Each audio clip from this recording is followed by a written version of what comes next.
Hermano Orlandito y a cada uno de nosotros, el Señor nos bendiga en esta tarde. Amén.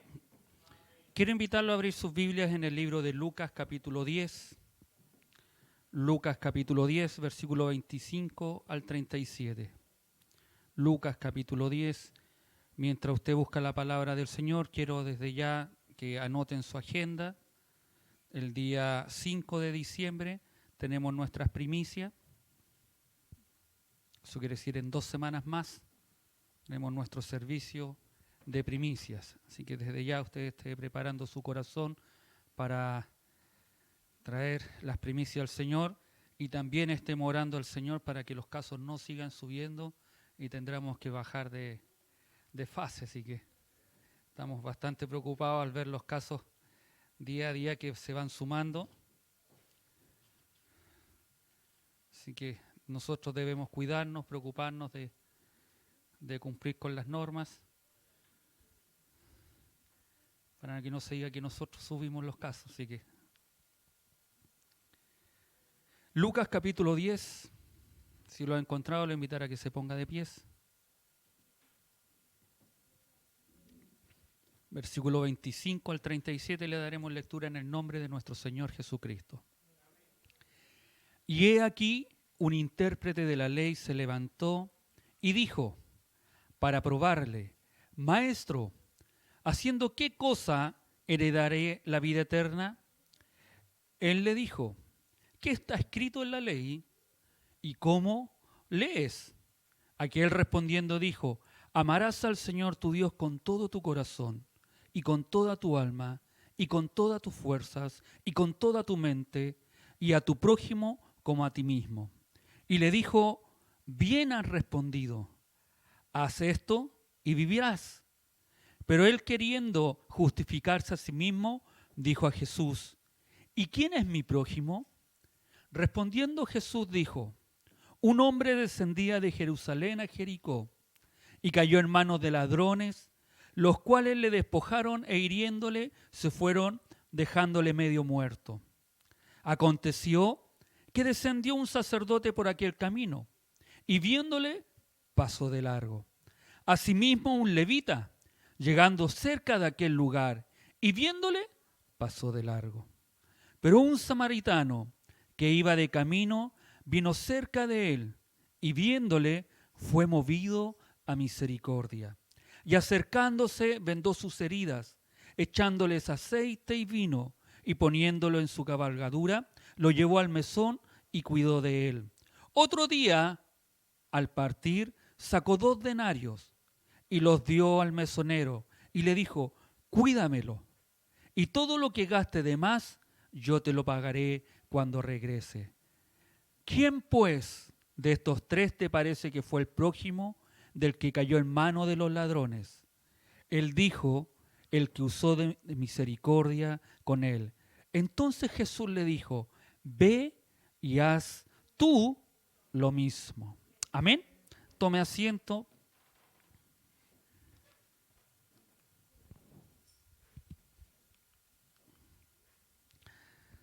La lectura es un poco extensa, pero es una maravillosa historia. De hecho, entre esta parábola y la del hijo pródigo son una de las más conocidas a nivel mundial. De hecho, hay instituciones que no son cristianas que tienen el nombre y se hacen llamar buen samaritano. Antes de poder ver la enseñanza de esta parábola que ha servido de título para muchas iglesias, hospitales, casas de acogida, donde acuñan el buen samaritano, debemos entender el contexto en donde Cristo una vez más responde a la actitud de un intérprete de la ley. Un intérprete de la ley es un erudito de la Escritura. Es alguien que no solo lee la Escritura, no es solo alguien que la conoce, sino que también la sabe interpretar. ¿Ya? Nosotros muchas veces nos sucede que nosotros leemos la Escritura, pero a veces no sabemos interpretar lo que el Señor nos quiere decir. En más de alguna ocasión a veces hemos quedado ahí, ¿y qué me querrá decir el Señor? No sé si le ha pasado alguna vez a usted, a mí sí me ha pasado, en que he leído en ocasiones y a veces no he podido interpretar lo que el Señor me quiere decir. Pero un intérprete de la ley es más que alguien que la lee. Es más de alguien que la conoce. Es mucho más que los fariseos incluso que se creían conocer la ley. Un intérprete de la ley es quien le enseña, inclusive le enseñaba a los maestros de la ley que existían.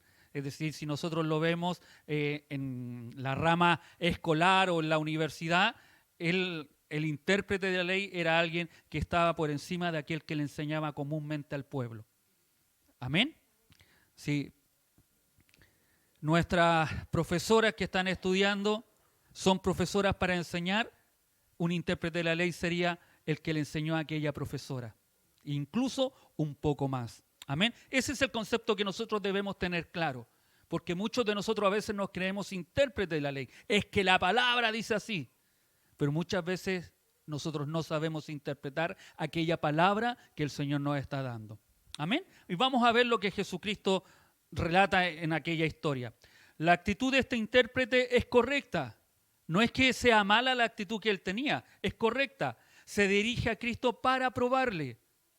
Una de las tareas de los intérpretes de la ley era el estar seguros de que los maestros la interpretaran correctamente. No estaba mal cuando uno dice, y quería probarle, era la pega del intérprete.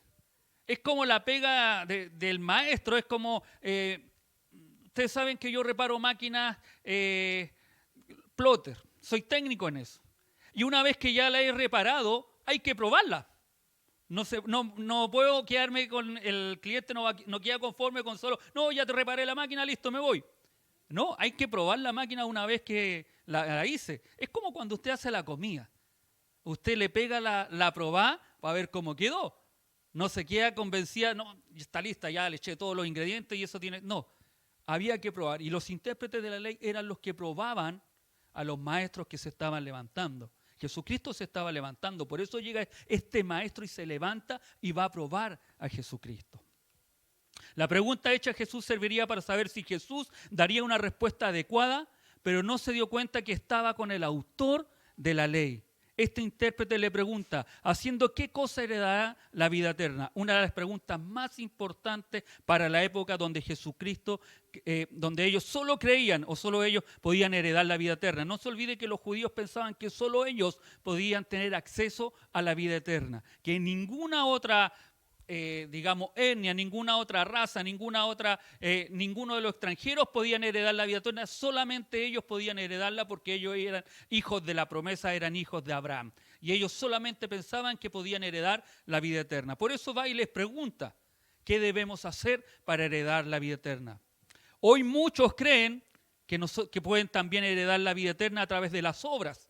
Si usted se pregunta o usted ve o ha ido a algún, lamentablemente, velorio, siempre dice, no, se merece el cielo, tiene la vida eterna comprada, si fue tan bueno en la vida. Y el otro día aprendíamos que ninguno de nosotros éramos buenos en el estudio bíblico. No sé si se recuerda cuando la pastora nos enseñaba que solamente Dios era bueno. Ninguno de nosotros es bueno. Si hacemos cosas buenas, no es porque nosotros seamos buenos, sino porque solamente Dios ha puesto eso en hacer para que nosotros realicemos aquellas cosas buenas. Solamente Dios es bueno y ninguno merecía de nosotros la vida eterna. Amén. Pero es esperanza que nosotros y cada uno de nosotros tenemos. Él le dijo, ¿qué está escrito en la ley? Y esto es importante. Los doctores de la ley hablaban de 613 preceptos, 248 mandamientos y 365 prohibiciones que se encontraban tanto en el Talmud como en la Mishnah. Cristo se refiere a la ley de Moisés y este intérprete le recita el resumen rabínico de la ley del Antiguo Testamento que se encuentra en Deuteronomio capítulo 6, versículo 5 y Levítico 19, 18. Y Cristo le pregunta no solo sobre la ley de Moisés, sino que Cristo también le pregunta cómo la lees. ¿Cómo estaba leyendo aquella ley? Y es ahí donde él manifiesta, dice, aquí él respondió, dijo, amarás al Señor tu Dios con todo tu corazón y con toda tu alma y con toda tu fuerza y con toda tu mente y a tu prójimo como a ti mismo. Este intérprete tenía clarito a quién tenía que amar y también tenía clarito que tenía que amar a su prójimo y redujo en dos la ley de Moisés. Cristo le dice, bien has respondido, haz esto y vivirás. Pero él, queriendo justificarse, dice el versículo, asimismo dijo a Jesús, ¿y quién es mi prójimo? A través de esta pregunta que hace el intérprete nace la respuesta a una interrogante que tenían durante mucho tiempo el pueblo judío, sobre quién es el prójimo. En Mateo capítulo 5, versículo 38 al 44, Cristo responde a este interrogante. Pero este intérprete va y le pregunta quién era el prójimo. No nos olvidemos que para los judíos el prójimo eran solamente aquellos familiares de él o los de la misma nación de ellos. No había otro. De hecho, si leemos lo que dice Mateo, dice, oíste que fue dicho, ojo por ojo y diente por diente. Pero yo os digo, no resistáis al que es malo. Antes, a cualquiera que te hiera la mejilla derecha, vuélvele también la otra. Y aquel que quiera ponerte en pleito y quitarte la túnica, déjale también la capa. Y a cualquiera que te obligue a llevar la carga una milla, ve con él 2. Al que te pida, dale. Y al que quiera tomar de ti prestado, no se lo rehuses. Oíste que fue dicho, amarás a tu prójimo y aborrecerás a tu enemigo. Esta segunda parte no estaba en Levítico. Cuando Dios dio la ley, cuando Dios dio las órdenes, no estaba el aborrecer al enemigo, sino que al contrario. Jesucristo, Dios en la ley de Moisés es más profundo. Si a tu enemigo, un burro, su animal de carga, se le cayera la carga, anda y ayúdale. Aún en ese caso, Dios decía que había que ir a ayudarle. Entonces, los fariseos de la época, los eruditos, empezaron a tergiversar aquel mandato de Dios. En ninguna parte de la Escritura Jesucristo decía, o la palabra de Dios decía, que había que aborrecer a su enemigo, sino que al contrario, es aquí donde Jesucristo dice que debían amar. Pero yo os digo, ama a vuestros enemigos, bendecid a los que os maldicen, haced bien a los que os aborrecen y orar por los que os ultrajan y os persiguen. Para que sea, mire qué es hermoso esto, que Cristo dice, para que seáis hijos de vuestro Padre que está en los cielos, que hace salir su sol sobre malos y buenos y que hace llover sobre justos e injustos. Amén. Es decir, nosotros debemos amar a aquel que nos ha hecho daño. Amén. Cuesta, porque aún a veces ni a nuestra familia perdonamos. A veces cuando algún familiar nos daña, hace algo en contra, ni siquiera a ellos los perdonamos. Y Jesucristo va más aún. Aquel que te ha hecho daño, debes perdonarlo, debes amarlo, debes tener misericordia. Amén. Aunque este intérprete quería justificarse en su apreciación con el prójimo, ya que tenía la concepción de cualquiera que pecara fuera enemigo y aborreciera a Dios, era imposible que fuera el prójimo. Es decir, estos intérpretes, y a veces nos pasa a nosotros, porque a veces nos creemos más santos que Dios y nos creemos más buenos que Dios mismo. Cuando nosotros vemos que una persona peca, que una persona falla, nosotros decimos, no, a este hay que hacerle la cruz, este no tiene que, no, ni siquiera misericordia de Dios debiera recibir. Cuando Dios dice todo lo contrario. Y estos intérpretes pensaban de esa manera, es que este es pecador, este es publicano, este hace cosas que no corresponden ante Dios, este falla a Dios, entonces este no puede ser el prójimo, es imposible que esta persona sea el prójimo. Y cuando habla el intérprete para justificarse, está diciendo, pero ¿cómo van a hacer esto los pecadores? ¿Cómo van a hacer esto que se juntan contigo, el prójimo, si no están haciendo la voluntad de Dios? No nos olvidemos que era un intérprete de la ley. Y ellos querían hacer la voluntad de Dios. Y el pecar no es hacer la voluntad de Dios. El faltar a Dios no es hacer la voluntad de Dios.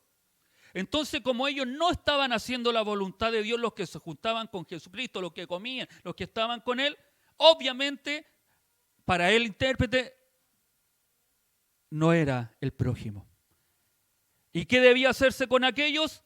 Era prácticamente matarlos, crucificarlos, echarlos, que no tuvieran parte del reino de Dios.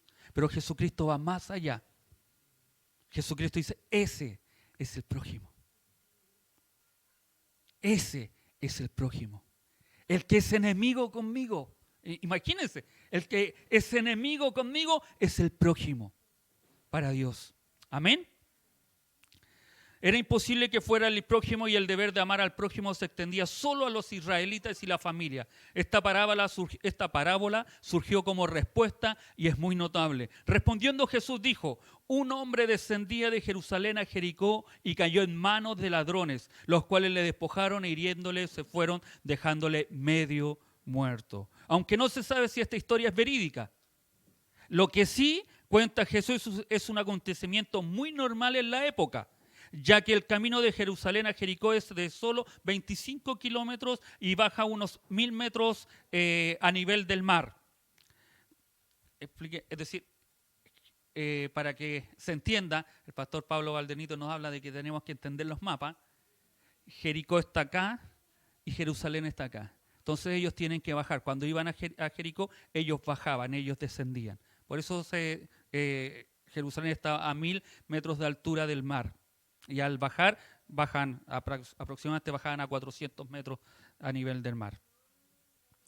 Hasta llegar al valle del Jordán pasa por lugares desiertos, escarpados, y era notorio por los frecuentes asaltos de bandidos a viajeros.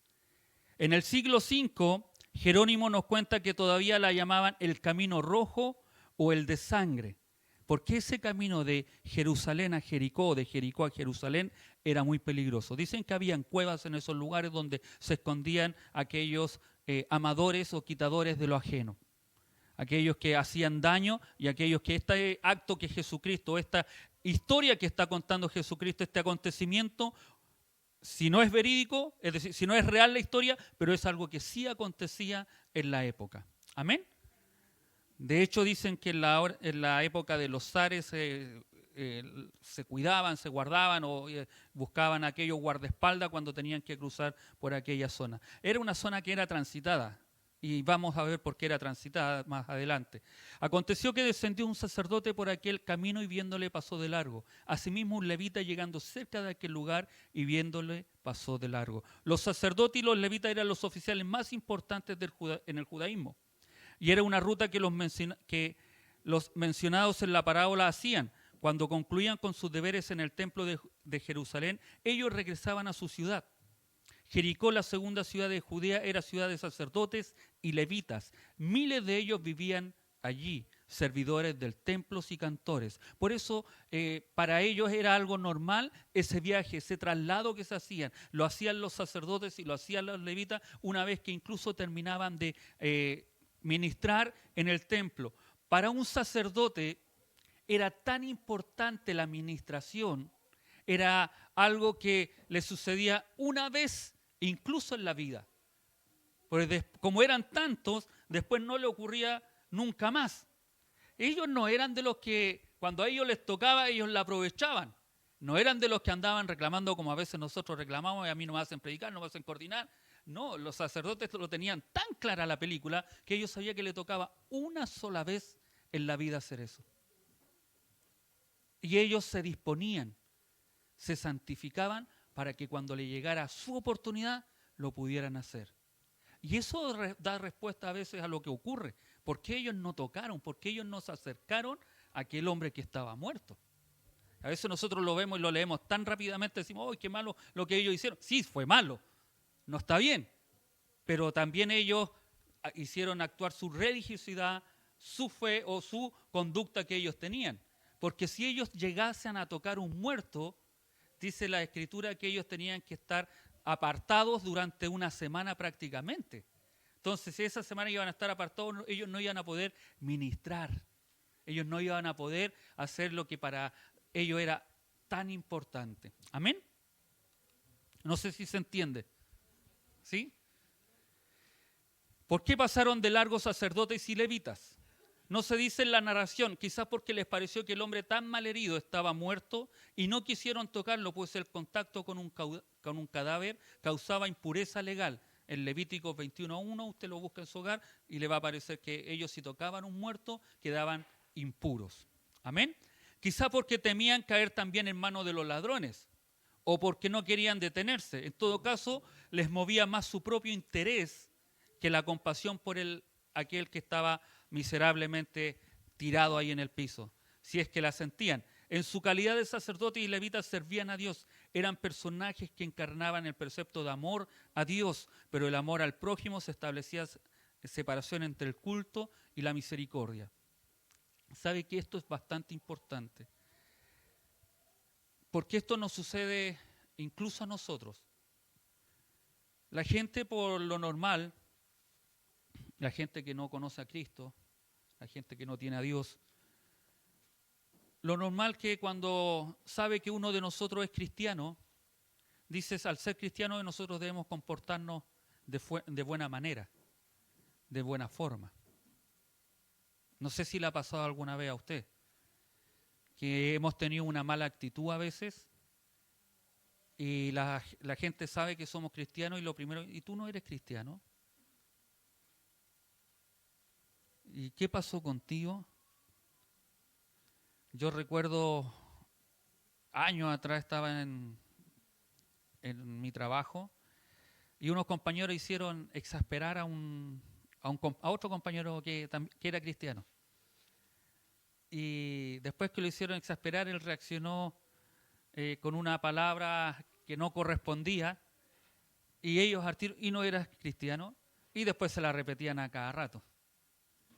Porque el mundo a veces es así, es de esa forma. Espera en nosotros una buena reacción. Espera en nosotros una buena actitud. Espera en aquellos que decimos conocer la Escritura, que nosotros podemos tener una muy buena actitud con aquellas cosas que son negativas o son malas de otra persona que ha hecho.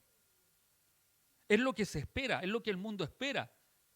Nosotros somos los conocedores. Y cuando Jesucristo toma esta figura de este sacerdote, de este levita, está queriendo decir eso.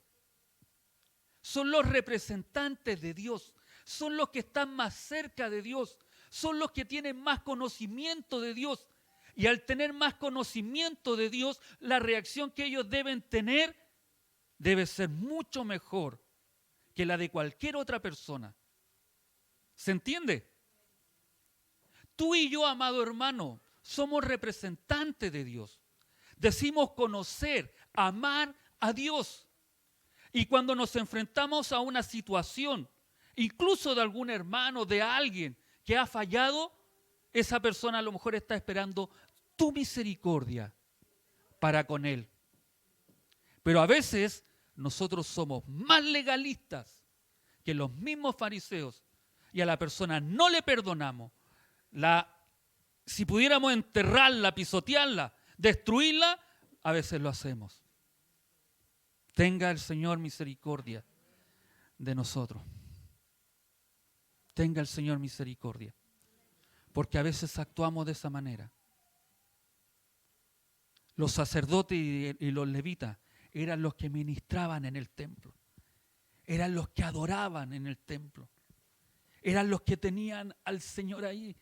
¿Y sabe qué? Jesucristo nunca, si usted lee la Escritura, lee los Evangelios, nunca le hace un reclamo a los sacerdotes y a los levitas. Él le hacía los reclamos a los saduceos, a los fariseos. Y toma esta figura porque ellos debieran haber tenido más compasión. Que es triste que nosotros como cristianos no somos misericordiosos. Es triste que usted y yo a veces no actuamos con esa misericordia. Con un hijo a lo mejor que se ha equivocado, con su esposa o su esposo que a lo mejor ha cometido un error, con un hermano que a lo mejor ha cometido un error, o con un padre que ha cometido un error, no usamos misericordia. Al contrario, lo condenamos, lo juzgamos y le damos las penas del infierno, si pudiéramos dárselas, en vez de tener todo el amor con él. No digo que justifique el pecado. No digo eso. Pero sí que podamos tener misericordia al actuar. Amén. El día jueves el Señor nos enseñaba eso a través de cuando aprendíamos los atributos. De que Él era justo y era fiel. Amén. Y por eso misericordioso, justo. Todos estos atributos que son de Dios que usted y yo debiéramos aprender y tener en nuestras vidas. Tenemos al sacerdote, se apresuró a pasar de largo, sin duda tenía presente que si tocaba a un muerto quedaba 7 días en estado de impureza legal. Números 19:11. Eso le impediría cumplir sus deberes en el templo y no podía arriesgarse. Las exigencias rituales estaban por encima de la caridad. Es una lástima porque a veces esas exigencias eran más importantes que la caridad o el perdón. El templo y la liturgia contaban más para él que la vida de un hombre. Tenían la consigna de que lo primero es la seguridad. No valía la pena correr riesgo para ayudar a nadie. Ese era el pensamiento que ellos tenían. Pero Jesucristo maravillosamente, y digo maravillosamente, nos enseña a través de una nación que era odiada por los judíos. Dice la Escritura, pero un samaritano que iba de camino vino acerca de él y viéndole fue movido a misericordia. ¿Sabe que esto es maravilloso? Porque dice que fue movido a misericordia. La palabra viéndole en griego no es solo ver de pasada, es poder observar realmente si la persona está muerta o está viva. El sacerdote hizo eso. El levita también sabía que la persona no estaba muerta.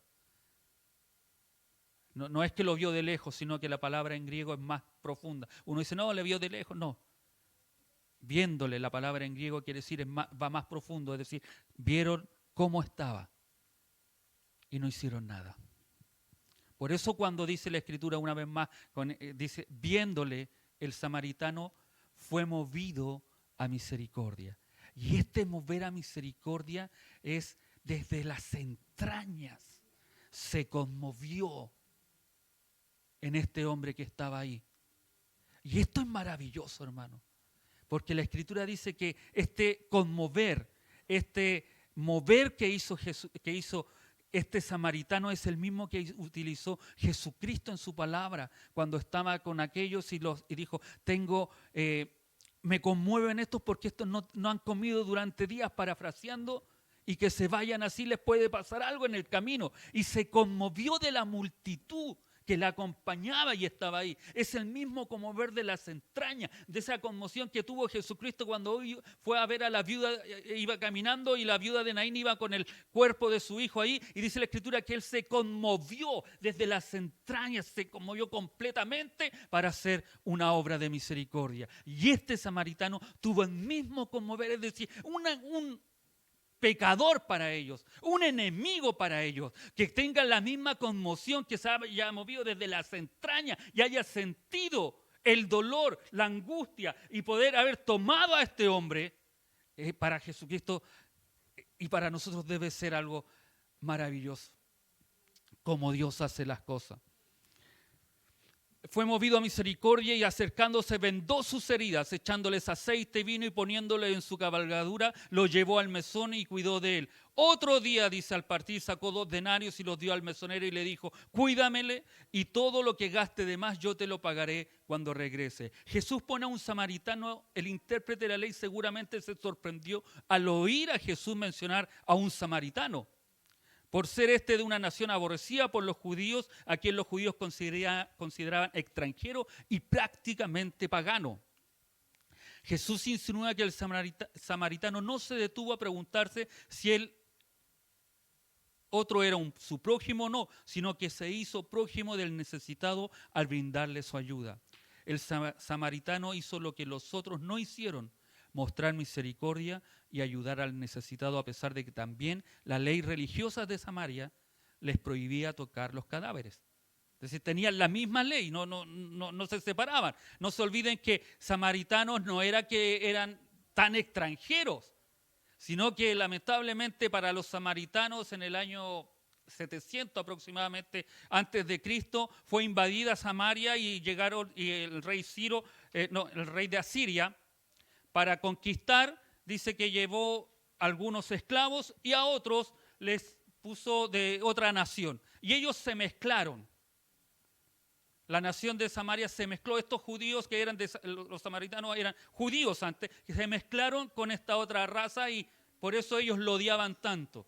Y es más, no nos olvidemos que cuando se encuentra Jesucristo con la samaritana, Le dice, ustedes adoran en Jerusalén y ellos mismos, los samaritanos, hicieron otro templo en Gesirim.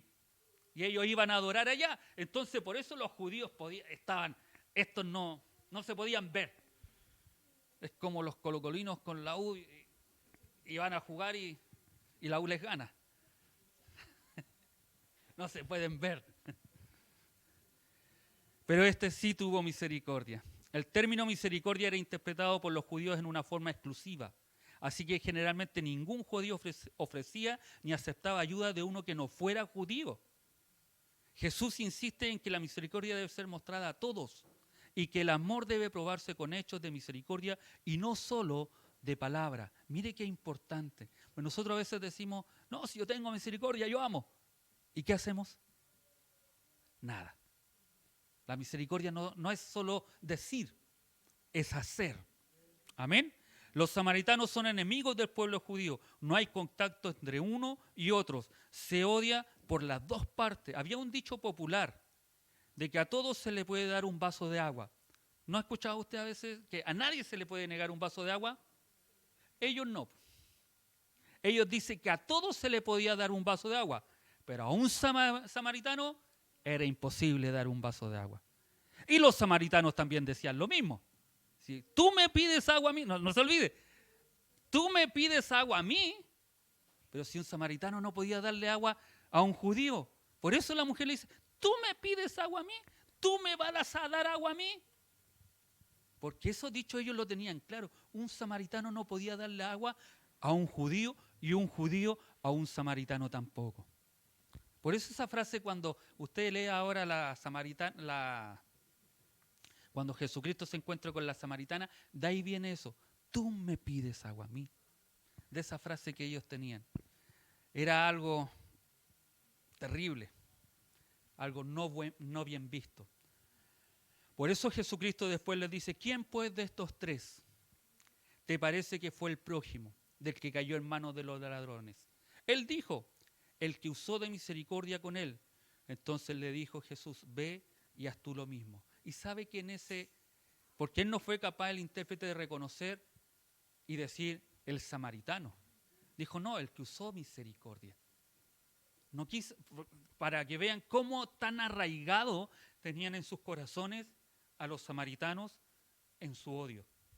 La pregunta de Jesús suena como algo inesperado. El doctor de la ley había preguntado, ¿quién es mi prójimo? Jesús le pregunta, ¿cuál de estos tres te parece que vino a ser el prójimo del que había caído en manos de los ladrones? Según el precepto de la ley, tal como lo interpreta Jesús, es prójimo todo el que tiene necesidad de ayuda.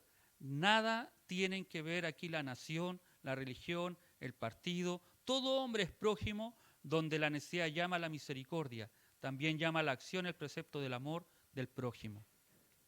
Jesús no dio una respuesta abstracta y teórica. No dijo el prójimo es cualquier persona que se halla en estrechez y necesita ayuda.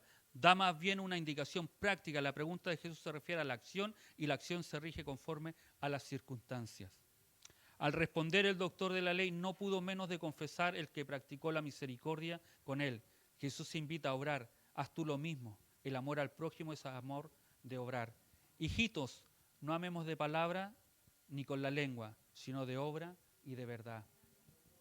Si un hermano o una hermana se encuentran desnudos y carecen del alimento diario, y alguno de vosotros les dice, id en paz, calentados y hartados, pero no les dais lo necesario para el cuerpo, ¿de qué serviría esto? Dice Santiago. El conmoverse las entrañas a la vista de la miseria humana cuando un hombre se siente mal al ver la miseria, está preparado para el amor. Bienaventurados los misericordiosos, porque ellos alcanzarán misericordia. Ya para finalizar esta enseñanza,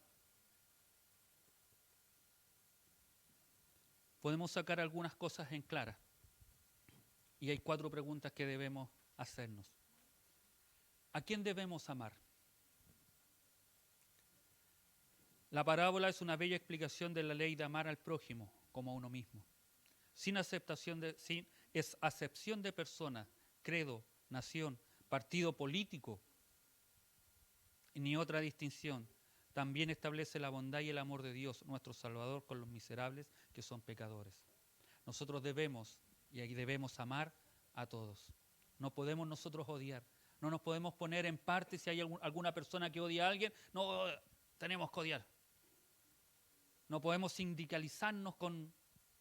No, es que el pastor dice que hay que odiar a la unida. No, yo tengo que odiar a la unidad. No, nosotros no podemos odiar. Estamos llamados a amar. Estamos llamados a usar la misericordia. Y más aún con el que es enemigo. Con él a lo mejor que te ha hecho daño, usa misericordia con aquel. Amén. ¿Cuándo debemos amar? A veces también dicen, no, cuando yo sienta. No, tú y yo debemos amar en todo tiempo. En todo tiempo el Señor nos llama a amar. Amén. ¿Cuánto debemos amar?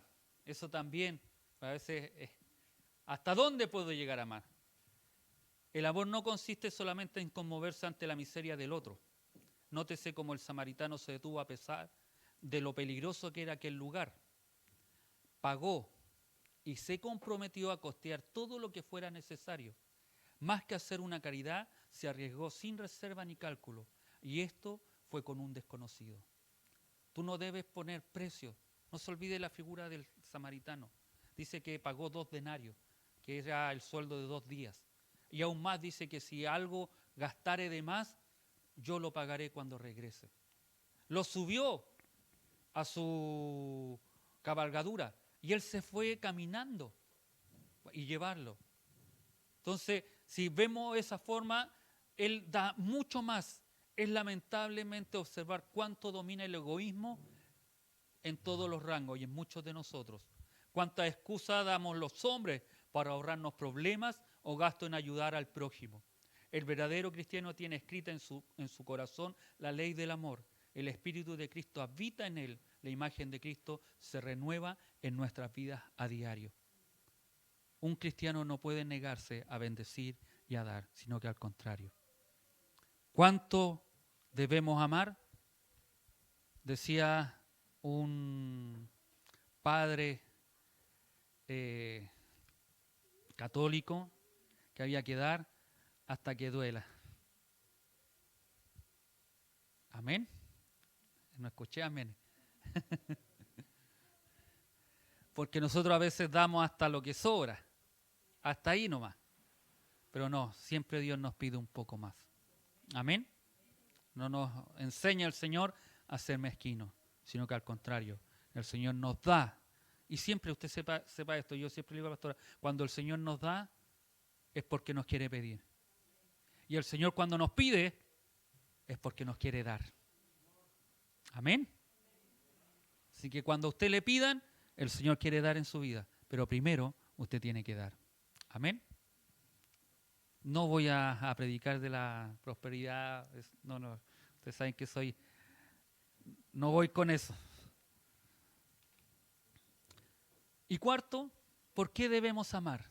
Mire qué lindo.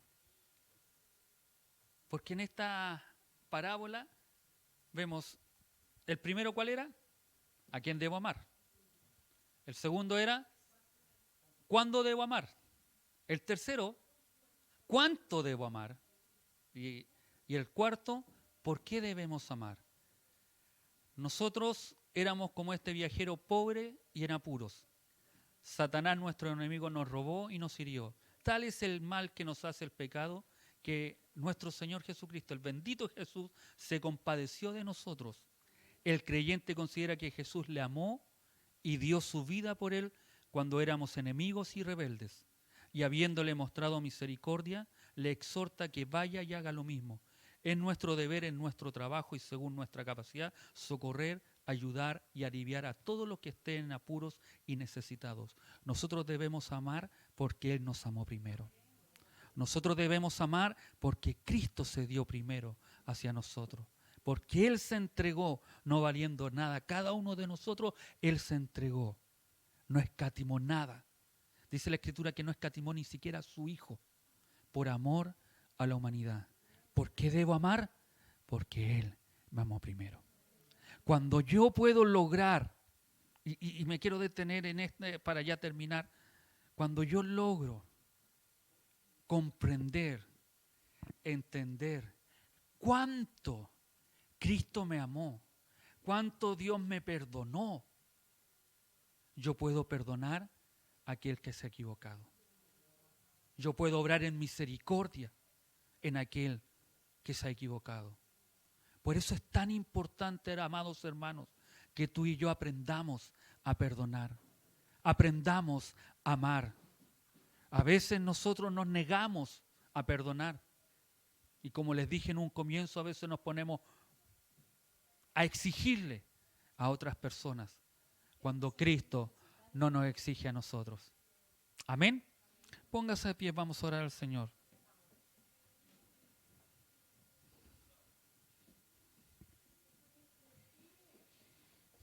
Vamos a invitar a nuestra pastora que nos lleve en oración.